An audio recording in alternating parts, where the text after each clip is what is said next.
Selamat malam Bapak Ibu, kembali kita bertemu di dalam pemahaman Alkitab minggu ini. Dan seperti pemahaman Alkitab pada minggu-minggu sebelumnya, kita membahas dari leksionari yang dipakai di hari Minggu. Namun biasanya kita hanya membahas satu bacaan, tetapi hari ini saya mengajak Bapak Ibu untuk melihat dua bacaan. Dari Matius 18 ayat 21 sampai 35 dan Kejadian 50 ayat 15 sampai 21. Kenapa dua bacaan? Karena keduanya sangat berkaitan dan memberikan kita contoh-contoh yang begitu jelas kalau dua-duanya kita bahas. Nanti kita akan melihat seperti apa. Namun sebelumnya kita masuk di dalam doa untuk mempersiapkan diri memulai pemahaman Alkitab kita. Mari berdoa. Tuhan, terima kasih. Satu lagi kesempatan yang Tuhan berikan kepada kami untuk dapat bersama-sama belajar tentang firman-Mu. Biarlah hari ini kami dapat mendengar dan berefleksi dengan hikmat Tuhan, agar kami dimampukan untuk tidak hanya duduk di depan layar kami, namun kami juga mau bergerak untuk melakukan apa yang Tuhan kehendaki di dalam kehidupan kami. Terima kasih Tuhan, kiranya Engkau menuntun kami. Amin. Ya Bapak Ibu, seperti yang sebelumnya tadi saya jelaskan, hari ini kita akan membicarakan dua bacaan dari Matius dan dari Kejadian. Namun kita tidak membahas ayat per ayat, kita akan melihat perikop ini secara utuh. Karena memang perikop ini merupakan sebuah peristiwa, sebuah cerita yang memang kita harus melihat itu secara utuh sebagai satu cerita dan kita berefleksi di atas cerita itu, gitu ya. Jadi kita tidak bahas ayat per ayat. Sebelumnya, saya akan mengutip dari apa yang dikatakan seorang teolog besar, dia namanya Lewis Medes. Si Bapak Lewis Medes ini bicara tentang mengampuni, sama seperti tema kita pada hari ini. Mengampuni, memulihkan semua. Jadi kata Medes begini: memaafkan adalah membebaskan tahanan dan sekaligus menemukan bahwa tahanan itu sesungguhnya adalah diri kita sendiri. Ini menarik. Kemudian dimaafkan artinya kita mendapat kesempatan untuk membuat permulaan baru. Bapak Ibu, gengsi dan rasa sakit hati yang terus dipelihara dalam diri seseorang ini membuat kita lebih memilih untuk tidak mengampuni. Kadang gak mau ngampunin itu masih berkaitan dengan gengsi. Ini juga salah satu hambatan kita dalam mengampuni. Ketika mengampuni dianggap lemah, mengampuni dianggap kita kalah. Nah, disinilah kita merasa bahwa kayaknya pengampunan belum saatnya untuk diberikan. Biar si pelaku misalnya tahu rasa dulu, gitu ya. Dan itu yang membuat kita termotivasi akhirnya untuk memelihara dendam, memelihara kekecewaan, memelihara amarah. Dan akhirnya apa yang dikatakan Medes menjadi relevan, menjadi benar, karena sesungguhnya ketika kita memelihara kemarahan, dendam, kita sedang memenjarakan diri kita sendiri dan menolak untuk bebas. Dan hari ini kita mau mengawali dari kisah Kejadian dulu, dari kisahnya Yusuf. Yusuf yang disakiti oleh saudara-saudaranya. Nah, kisah perjumpaan Yusuf dengan saudara-saudaranya ini seperti berlawanan dengan apa yang kebanyakan orang biasa lakukan. Di dalam Kejadian 50 ayat 15-21 digambarkan bahwa Yusuf berada di atas angin. Artinya dia sudah menjadi penguasa, dia sudah menjadi orang yang dipercaya oleh kerajaan Firaun pada saat itu, dan dengan apa yang dia miliki, dengan kondisi saat itu, sangat mudah bagi Yusuf untuk melibas semua kakak-kakaknya. Kakak-kakaknya yang telah melakukan kejahatan kepada dia. Mereka pernah menjual Yusuf, mereka pernah akhirnya menjual Yusuf sebagai budak dan membohongi ayahnya bahwa Yusuf telah diterkam oleh binatang buas. Namun, setelah semua itu, apa yang dikatakan oleh Yusuf? Ketika peristiwa itu lewat, Yusuf berkata di dalam Kejadian 50 ayat 19-21, saya bacakan, "Jangan takut, sebab aku inikah pengganti Allah? Memang kamu telah mereka-reka yang jahat terhadap aku, tetapi Allah telah mereka-rekanya untuk kebaikan dengan maksud melakukan seperti yang terjadi sekarang ini, yakni memelihara hidup suatu bangsa yang besar. Jadi janganlah takut, aku akan menanggung makanmu dan makanan anak-anakmu juga." Bapak Ibu, Yusuf ini nggak naif. Ia tahu, dia sadar bahwa kakak-kakaknya ini sudah membuat sebuah skenario yang jahat terhadap dirinya. Dan dia mengakui itu. Dan artinya itu kan sebuah kesengajaan. Dan dari kesengajaan ini, secara naluri sebagai manusia, Yusuf juga bisa sakit hati. Ini menarik untuk dipahami bahwa naluri manusia itu memang cenderung merasa sedih atau marah jika kita diperlakukan tidak semestinya. Ketika ada yang jahat terhadap kita. Gak ada orang yang abis dijahatin terus dia ketawa-ketawa bahagia karena sudah dijahatin. Mungkin jarang sekali gitu ya ada orang seperti itu. Namun kalau kita dijahatin lalu kita sedih lalu kita kecewa, nah ini memang ya pada umumnya memang seperti itu gitu, memang sebuah kewajaran. Nah tapi nggak berhenti di situ, kita lanjut ya.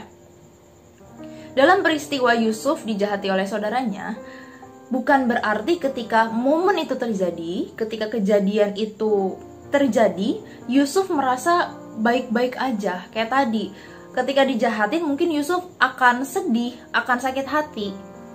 Bukan yang ketawa-ketawa bahagia toh, gitu ya. Seorang manusia itu pasti kecewa ketika dia mendapatkan sesuatu yang buruk, sesuatu yang tidak nyaman. Dan bicara tentang mengampuni, bukan berarti kita tidak bisa marah. Bukan berarti kita tidak bisa kecewa terhadap satu peristiwa, terhadap satu orang atau satu kelompok. Misal, ketika kita dikhianati saudara, atau ketika kita dikhianati oleh teman sendiri, dan kemudian pengkhianatan itu menyebabkan kerugian yang begitu besar terhadap kita, entah kerugian material, entah kerugian kesehatan, entah apapun itu, pada kejadian itu, pada momen itu, saya nggak yakin apakah kita bisa dengan senyum dan dengan hati yang bahagia dalam melewatinya. Rasa kesal pasti ada dan kecewa itu pasti ada. Tapi pengampunan memang bicara tentang sikap terhadap kekecewaan dan kemarahan itu. Yang jelas, perasaan hancur itu sudah lebih dulu kita rasakan. Jadi ini udah terjadi. Kita sudah marah, kita sudah kecewa, kita sudah hancur. Lalu kemudian kita beranjak untuk mengampuni. Dengan membebaskan perasaan yang hancur itu untuk diubah menjadi sebuah penerimaan dan syukur, maka terciptalah batin yang damai. Nah, dalam keadaan itulah pengampunan berlaku. Dan Yusuf memilih untuk melihat kehidupan, bukan melihat kematian dengan melampiaskan dendamnya. Yusuf memilih yang oleh Smedes tadi disebut membebaskan tahanan. Dalam hal ini, membebaskan tahanan itu saudara-saudaranya dan juga dirinya sendiri.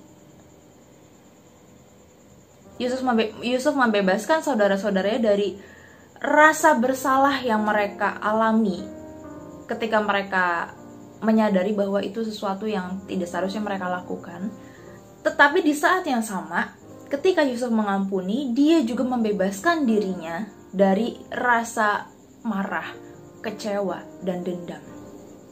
Dan itu artinya kita sedang memulihkan diri sendiri dan juga keadaan. Bapak Ibu, Mengapa memulihkan diri sendiri dengan memberi pengampunan ini menjadi penting? Karena sangat banyak faktor-faktor yang membuat kita tersakiti atau disakiti. Dan gak bisa pengampunan yang kita berikan ini kita gantungkan kepada orang lain. Ya, pengampunan gak bisa digantungkan kepada orang lain. Pengampunan adalah tugas kita, adalah tanggung jawab kita pribadi. Contoh, ada orang yang memang bermaksud untuk menyakiti atau mencelakai orang lain karena ia mau orang lain merasakan sakit yang ia rasakan. Nah, ini faktor-faktor kenapa orang akhirnya bisa merasa sakit hati ya. Menyakiti orang lain menjadi keinginan yang harus dipenuhi dari orang tersebut. Nah, ini yang kemudian terjadi pada peristiwa Yusuf. Saudara-saudaranya merasa bahwa mereka adalah korban. Korban dari apa? Korban dari ayahnya sendiri. Mereka merasa ayahnya sudah menyakiti hati mereka dengan mengasihi Yusuf sedemikian rupa, dan mereka merasa mereka diperlakukan berbeda. Lalu mereka mau Yusuf dapat juga merasakan sakit yang mereka rasakan. Itu yang terjadi pada peristiwanya Yusuf. Pada peristiwa-peristiwa lain, hal lain yang menyebabkan sakit hati ini terjadi, kekecewaan ini terjadi, atau orang menyakiti sesamanya, mungkin karena terpaksa dengan memilih misalnya antara hidupnya yang hancur atau orang lain yang hancur. Nah, dia terpaksa untuk memilih yaudahlah orang lain yang hancur dan saya mencari aman. Akhirnya orang tersebut menyakiti orang lain. Atau hal lain yang menyebabkan rasa sakit itu timbul. Yang miris ketika rasa sakit kita disebabkan oleh orang lain, namun orang lain juga melakukan itu secara tidak sengaja. Contoh, seorang ibu yang anaknya menjadi korban kecelakaan lalu lintas. Sakit nggak sebagai seorang ibu ngelihat anaknya menjadi korban kecelakaan? Pasti sakit. Tetapi ternyata si pelaku, si penabrak ini pun tidak sengaja menabrak. Kemudian misalnya ada seorang pasien ditangani oleh seorang dokter, kemudian terjadi malpraktek misalnya, atau ada kesalahan yang di luar dugaan, di luar perhitungan. Kemudian pasien ini bukannya membaik malah memburuk. Bagaimana perasaan pasien itu? Bagaimana perasaan keluarganya? Pasti sakit, pasti kecewa. Tetapi ini adalah sebuah realitas yang menyebabkan rasa sakit, namun kita juga bingung gitu, mau menyalahkan siapa? Menyalahkan keadaan, menyalahkan orang lain? Menyalahkan siapa? Nah, untuk itu apapun rasa sakitnya, apapun kekecewaannya, sesungguhnya ketika kita merasa kita sudah marah, kita sudah kecewa, maka disitulah tugas kita untuk keluar dari penjara itu. Lupakan tentang banyak orang yang ada di luar diri kita. Mau dia yang menyebabkankah, mau dia yang mendukung rasa sakit kita itu terus dipeliharakah, mau keadaankah, kita singkirkan dulu itu, kemudian kita fokus pada diri kita. Mengampuni adalah bicara tentang diri kita sendiri. Rasa sakit itu obatnya cuma pengampunan. Jika tidak disembuhkan, maka ini yang menjadi berbahaya bagi diri kita dan bagi orang lain. Bapak Ibu, secara biblis, pengampunan dalam bahasa Yunani adalah apesis. Kata ini digunakan secara luas di dalam Alkitab dengan gagasan dasarnya itu adalah pembebasan dari belenggu. Atau juga dalam konteks lain dipakai sebagai kata yang menggambarkan penghampusan dosa atau pembebasan dari hutang. Konteks pada zaman dulu, hutang secara finansial, uangnya, dapat membawa seseorang pada pemenjaraan. Dan penebusan pada konteks zaman dulu berarti pembebasan dari penjara bagi orang yang bersangkutan. Nah, Alkitab memahami pengampunan sebagai sebuah proses yang mencakup baik pelaku tindak kejahatan maupun korban. Jadi Alkitab gak hanya bicara tentang pelaku aja, tetapi juga bicara tentang korban. Gak cuma korban, tetapi juga pelaku. Jadi bicara tentang keduanya. Dan pengampunan berlaku ketika pelaku memohon kepada korban dan korban memberikannya. Ini pada konteks zaman dulu ya. Dan sifatnya timbal balik. Dan dalam konteks zaman dulu, hal ini sangat mendasar. Makanya di dalam Matius 18 ayat 21 sampai 35 pada perikop kita disuguhkan sebuah peristiwa yang seperti itu. Ketika ada seorang penghutang kemudian yang meminta kepada tuannya, kemudian tuannya memberikan pengampunan, dan ketika dia tidak mau memberikan pengampunan kepada yang lain, maka tuannya sangat marah. Dan sebenarnya kalau kita lihat tadi dari kisah kejadian, ini berbanding terbalik dengan ceritanya Yusuf. Yusuf justru ketika disakiti, dia memberikan pengampunan. Sederhananya gitu. Ketika kita melihat di dalam Matius, hamba yang berhutang justru sudah dibebaskan dari hutangnya, tetapi dia tidak mau memberikan pengampunan kepada yang lain. Nah, dalam memahami tentang pengampunan, maka kita perlu memulai dari sebuah dasar pemahaman teologis tentang manusia adalah gambaran Allah. Secara sederhana, mengampuni berarti memberi ampun. Mengapa kita harus memberi?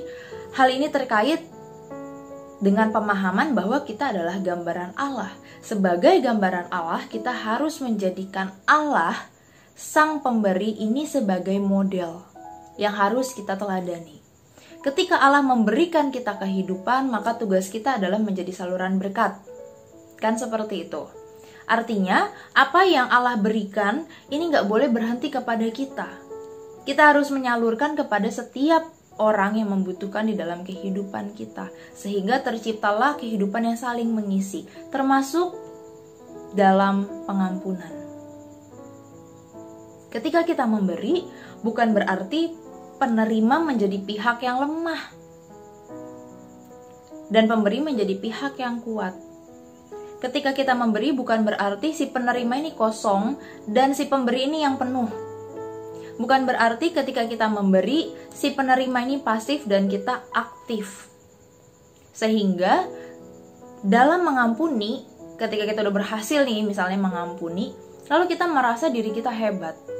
Lalu kita merasa bahwa saya sudah merasa melakukan sesuatu yang benar dan akhirnya itu menjadi tidak benar. Sesuatu yang benar menjadi tidak benar ketika pemahaman kita salah. Memberi pengampunan dasarnya harus Allah. Jadi pun kita berhasil mengampuni, yang hebat bukan diri kita. Yang berhasil bukan cuma diri kita, tetapi memang sudah sewajarnya kita memberikan pengampunan, sudah semestinya, memang sudah seharusnya. Karena kita menyadari bahwa pemahamannya adalah Allah memberi dan saya harus meneruskan itu. Itu pola yang harusnya terjadi. Dalam memberi ini gak ada hierarki. Landasan pemberian ampun kita ini hanya kasih. Hanya itu. Gak ada hierarki, gak ada kita yang lebih hebat ketika kita bisa mengampuni. Dan Allah menjadi sumber dari segalanya. Kita gak mampu untuk berbagi jika Allah tidak mengampuni kita duluan. Kita gak mampu untuk memberi kalau Allah tidak memberi kita duluan. Dalam konteks Matius 18 ayat 21 sampai 35, si hamba ini tidak akan mampu untuk memberikan pengampunan kepada sesamanya kalau hutangnya yang sangat besar itu belum diampuni oleh tuannya. Secara logis kita coba pikirkan, kalau si hamba yang punya hutang sangat banyak ini tidak diampuni oleh si tuan, maka dia akan sangat ngejar-ngejar si orang yang berhutang kepada dia untuk membayar hutangnya kepada si tuan. Logikanya kan gitu. Tetapi ketika hutangnya sudah dibebaskan, maka dia sudah tidak punya tanggungan. Lalu apa alasannya dia ngejar-ngejar orang tersebut, sesamanya, untuk membayarkan hutangnya kepada dia? Ini kan akhirnya menjadi salah. Ketika Allah adalah Sang Pengampun dan kita memahami itu sebagai dasar pengampunan kita, lalu kita mengampuni, maka kita sedang membawa seseorang atau kelompok itu untuk keluar dari bebannya. Oleh karena itu, hal yang harus diingat adalah kita mengampuni karena Allah mengampuni. Sehingga di dalam mengampuni, mulailah dari Allah.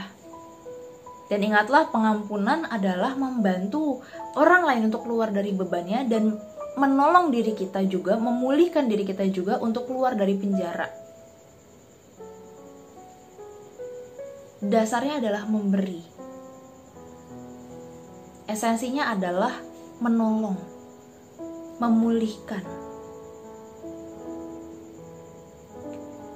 Maka kalau kita mulai dari pemahaman itu, kita mulai dari Allah, sekalipun mengampuni adalah tindakan yang sulit dan berat, namun kita terus mempunyai kesadaran untuk bergerak keluar, karena kita tahu apa yang seharusnya.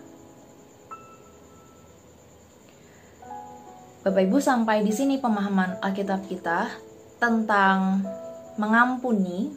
Temanya pengampunan, memulihkan semua. Kita belajar dari Yusuf, kita belajar dari si hamba yang tidak mau mengampuni hutang sesamanya, dan kita bisa menarik garis benang merah bahwa pengampunan itu berasal dari Allah dan kita ini hanya penerusnya. Kita sudah menerima, maka kita teruskanlah itu. Dasarnya adalah Allah. Jangan sampai ketika kita akhirnya bisa mengampuni, namun kita melihat lagi akhirnya pada diri kita. Diri kita yang akhirnya merasa hebat. Saya sudah pernah mengampunimu, jangan sampai macam-macam lagi nih sama saya. Atau saya sudah mengampunimu, maka kamu harus tunduk sama saya. Dalam pemahaman tentang pengampunan yang sesuai Alkitab, sesuai yang Tuhan Yesus ajarkan, itu harusnya tidak berlaku. Karena pengampunan dari Allah. Dan dasarnya adalah Dia. Selamat kembali berjuang untuk menatap pergumulan-pergumulan kita. Selamat berjuang untuk mengampuni. Dan kalaupun misalnya sekarang belum ada konflik, belum ada yang harus diampuni, maka jangan mengabaikan ini, karena suatu saat pasti kita akan bertemu dengan pergumulan-pergumulan dan perjuangan untuk mengampuni. Maka peliharalah firman Tuhan tetap di dalam diri kita untuk menjadi rema kita menjalani hidup. Bapak Ibu, mari kita berdoa. Allah Bapa, Sang Pengampun, kembali kami datang kepadamu di dalam syukur karena Engkau begitu baik telah mengampuni kami yang terbatas dan berdosa ini. Tuhan, terima kasih untuk berbagai hal yang Engkau izinkan terjadi dalam kehidupan kami. Mungkin kami saat ini bergumul dalam mengampuni sesama kami, namun kami mau menyerahkan diri kami untuk Tuhan kuatkan dan Tuhan mampukan dalam menjalani apa yang seharusnya, apa yang menjadi kehendak Tuhan di dalam kehidupan kami. Biarlah Tuhan saja yang menjadi fokus kami, biarlah Tuhan yang menjadi dasar kami ketika kami harus bergerak untuk mengampuni sesama kami. Terima kasih ya Tuhan, di dalam nama-Mu kami menyerahkan diri kami di dalam doa. Amin. Selamat malam Bapak Ibu. Seperti biasa, kalau ada pertanyaan bisa WhatsApp ke personal WhatsApp saya dan kita akan berdiskusi di sana. Dan sampai bertemu di pemahaman Alkitab minggu depan. Tetap sehat, Tuhan Yesus memberkati kita.